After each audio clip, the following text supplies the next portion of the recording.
Xitoyning Sharqiy Turkistondagi atalmış tarbiyalash markazlari nomidagi jazo lagerlarini 2019-yilning oxirida taqaydiganligi faraz qilinmoqda.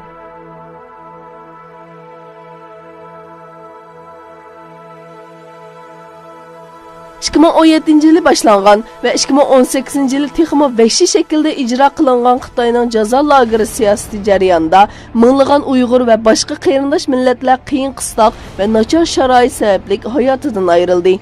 Şunun bilan birga Xitoy hukumatı ko'zga ko'ringan ziyolilar və baylarni o'z ichiga olgan Uyğur və Qozoq sarxillərini zindonlarga qamab asir oldi.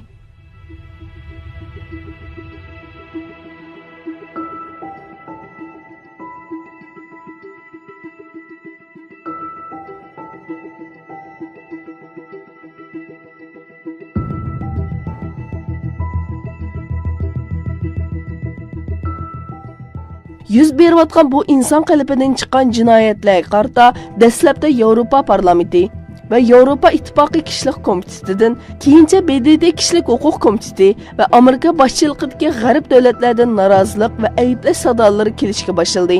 Bu tanqidlarga qarata Xitoy boshda jazo lagerlarining mavjudligini inkor qilgan bo'lsa-mu, lekin keyin e'tirof qilishga majbur bo'ldi.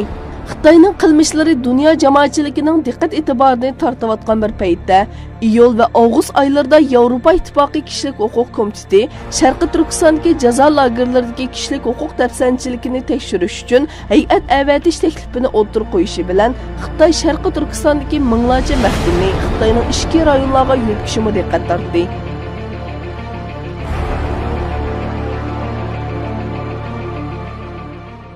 Xitoyning atalmış kasbiy tarbiyalash markazlari nomidagi turmalarda hali ham 4-5 million Uyg'ur va Qozoq azob ichida anglamoqda.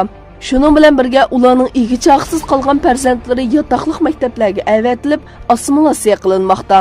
Tutqun qilingan ba'zi Uyg'urlarning mol-mulklari musodir qilingan bo'lsa-mu, ba'zilarining uy-joylarining Xitoydan Sharqiy Turkistonga ko'chirib kelingan Xitoy ko'chmanlarga setib etilganligi ma'lum. Jazo lagerlaridagi asirlarning bir qismining Xitoyning ichki qismlariga yo'tkildiganligi, ba'zilarining bo'lsa nazorat ostida turish sharti bilan qo'yib berildiganligi faraz qilinmoqda.